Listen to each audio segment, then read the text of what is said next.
Hello there, this is Cool Talk Talks, and I don't even know how to start, to be honest with you. I did not prepare for this video. I saw something on the internet this morning, and I had to comment on it, and I made a few notes, so I do have them here, but I'm kind of winging it today, and it's basically about Star Wars.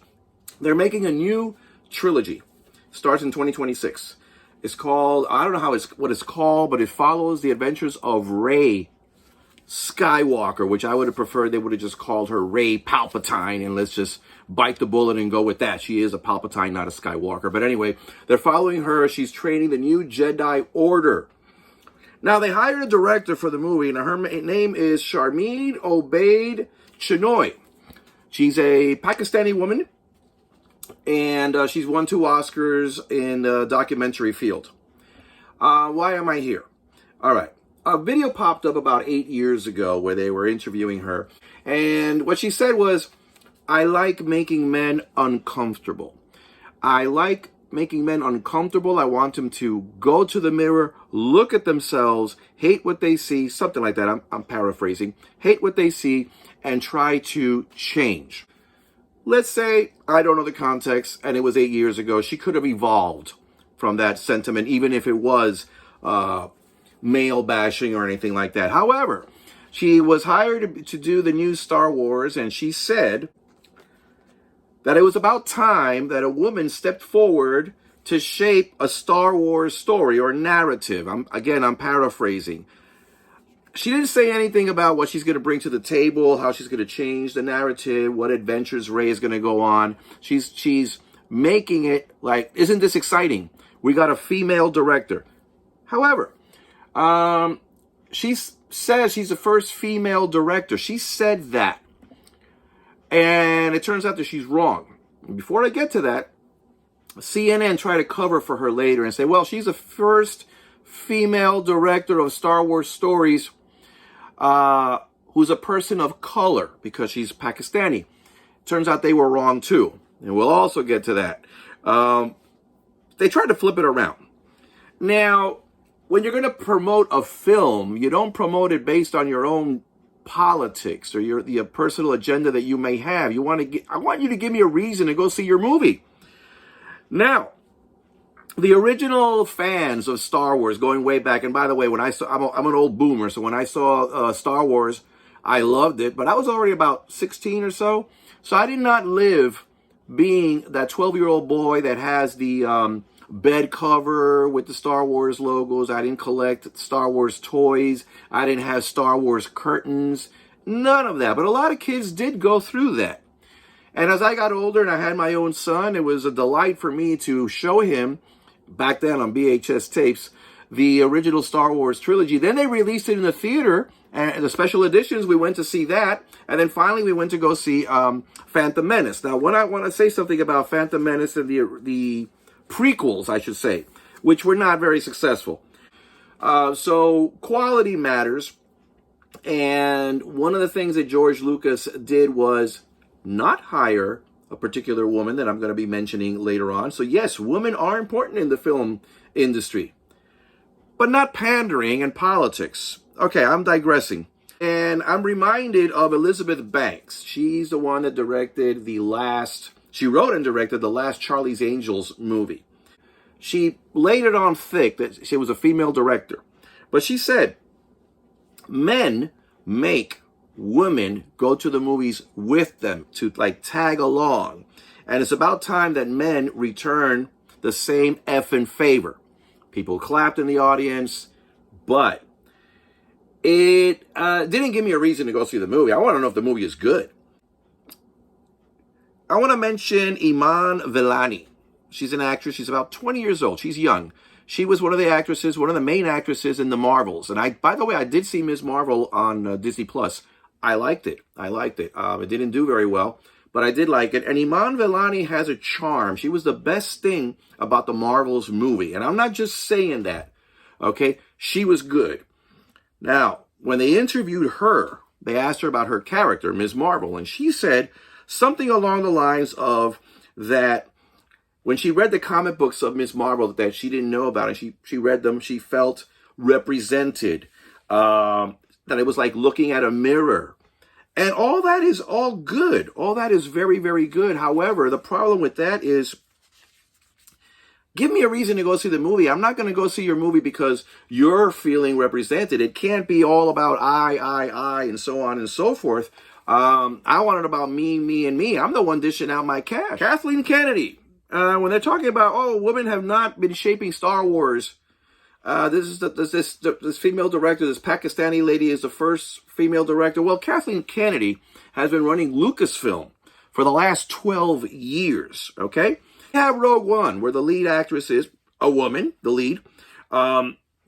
You have in the Star Wars series, you have characters like Padme. You have Leia, of course. You have Ahsoka. Now, the second unit director of The Rise of Skywalker was Victoria Mahoney, who, by the way, is a black woman. There's a person of color for you, and that was back in 2019.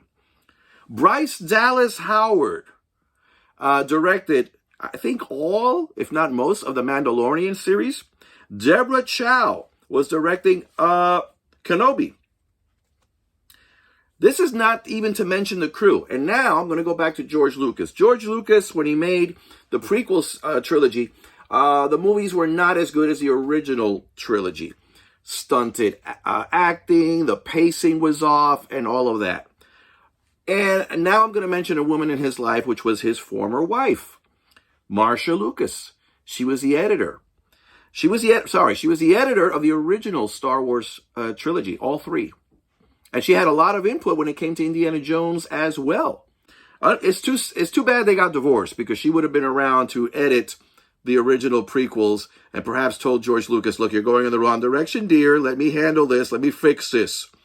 I'm just trying to say, and by the way, I'm not taking anything away from George Lucas. Okay, you're the film director, you're the producer, you're giving the film shape, and part of your job is to hire good people to get the product that you want. And one of those good people was, in this case, Marcia Lucas. I don't really think people care about who directs the films, to be honest with you. Give me a good movie, all right? If it's a female director, all for it. And speaking of female directors, Kathleen Bigalow. If they would have told me Kathleen Bigelow is going to direct the next Star Wars trilogy, I would be excited. And if you don't know who Kathleen Bigelow is, she directed The Hurt Locker and Zero Dark 30. She knows how to stage an action scene. I don't care about her politics. I don't even know what her politics are. But whatever they are, apparently she's taking her politics, putting it to the side, and giving us a good story. That's the kind of director that I want to see. Kathleen Kennedy's crew has led the team to destroy our beloved characters and trade them with new characters that we really don't care about. All right? They took Han Solo, they took Luke, and destroyed their characters one way or the other. But Leia's character was not destroyed. Han Solo's was. So was Luke. So was Indiana Jones. I mean, it kind of hurts to see the last Indiana Jones film where you have an old Indiana Jones being belittled and disrespected, and it makes me wonder, why are they doing this? He's being teased and bullied and belittled over and over again, and Lucasfilm has something to do with that. Disney likes money. We all know that. But they also like to preach and pander. You can't do both. If you're the kind of moviegoer that you just want to see a lot of actions and spaceships flying around and throwing laser beams and that kind of thing, and you want good action sequences and look at those special effects and, oh my God, you will enjoy Last Jedi and Rise of Skywalker and Force Awakens, all of that. You'll enjoy it. You'll enjoy it. But the hardcore Star Wars fan is also looking at the Jedi philosophy. What are they doing with my characters? We're going to follow it this way. We're going to follow. And you might call them nerds, but they're the ones buying the tickets. They're the ones buying the toys. They're the ones that are buying the curtains and the books and the comic books and so on. It's a whole Star Wars universe out there. It's not just box office numbers. Can you imagine if the last trilogy had been respectful to Star Wars fans, and if they had given Rey a character arc, a real character arc? Don't make her a Mary Sue that suddenly she's all powerful. No, give her a character arc. See her progress as a Jedi, like Luke did in the first trilogy, 3 films before he became a Jedi. Give her that. Respect the characters, respect the legacy, respect the original messages. And Force Awakens made $2 billion. Perhaps Last Jedi would have made a little bit less, but not that much less. And can you imagine if The Rise of Skywalker would have made $2 billion instead of $1? And who knows if the films were good enough, $2.5 billion, $3 billion. It's sad, honestly. And it's not so much that I'm sad about the box office, because to be honest with you, I wish we could get away from the box office. All this emphasis on box office.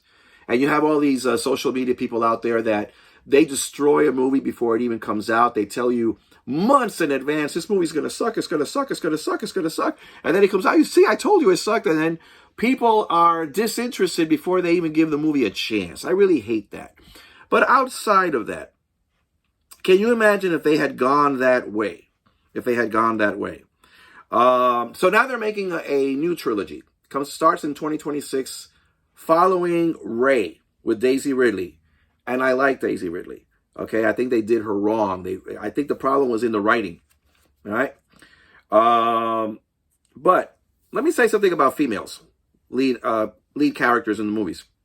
Men and women, but I'm going to stress men because they feel like, oh, men don't want to see female characters. Yes, we do, man. When I was growing up, I paid money for Supergirl comic books, Wonder Woman comic books, Black Canary, Black Widow, Batgirl. I saw them in cartoons on the TV. People will see female characters. People don't care if it's male or female. Give me a good story. Give me a good character that I can identify with, perhaps. Not that kind of representation. I mean, that I can follow. And to mention a few along the years, everybody likes to talk about Sigourney Weaver in the film Aliens, not realizing that her character was actually written originally for a man, and then later on they switched it to be a woman. Here's something a lot of you may not know. In the original Star Wars, the character of Luke Skywalker was written by George Lucas to be a girl, a teenage girl, and that was the person we were going to follow through the trilogy. It would have put a different spin on it, but I can almost guarantee you the movies would have been just as good. Linda Hamilton in the Terminator films. Katie Sackhoff was from Battlestar Galactica. I probably butchered her name. Star Wars characters. What about Padme? What about Leia? Ahsoka. Okay, to name a few. Gwendolyn Christie in the new Star Wars trilogy. She came out in the first film. Okay, The Force Awakens. She was that badass chrome stormtrooper. Judi Dench in the James Bond movie. She played M. All right, she played it well. Nobody complained that it was a woman. Film. Jodie Foster. Silence of the Lambs, Flight Plans, Elysium, Grace Jones, way back in the 80s, Conan the Barbarian, Helen Mirren for The Tempest, Sandra Bullock for Gravity, Jessica Chastain for Interstellar and Zero Dark 30. Now here's another thing. A lot of times, good things have to come to an end. If I give you chocolate cake, if you like chocolate, I give you chocolate cake, you eat it, you enjoy it, oh great, this is good. If I give you another slice of chocolate cake, it won't be as good. If I give you a third piece, you might throw up. Okay? These films at a certain point have to end. A lot of people I think they're bringing back John Wick 5. And I hope it's good, but eventually it won't be. So why not end on a high note and say, okay, John Wick 4, we ended where we ended. Good film. End it there. Leave it alone. Terminator. They should have ended it with Terminator 2. But a lot of other movies, sooner or later, you got to end this. And when it comes to Star Wars, why not just put it to rest? Rey, I'm not going to say that if she gets a Disney Plus series, as a Skywalker, make it end. Because here's the other thing. Mandalorian at first started really, really strong. And then suddenly the ratings are starting to drop and they're scrambling, not knowing what to do. Well, then end it. Perhaps they should only have one season or two. Okay, whatever it is. If people love it, and not even if people love it, have an ending in mind. We want to get from A to Z and end it there. Let's not start a new alphabet. Let's end it. Anyway, I'm rambling. I've gone over 20 minutes, a lot more than I expected. You know my thoughts. Send me your comments. I want to know what you think. And besides that, more than that, push the like button. Better yet, subscribe. This is Cool Talk Talks.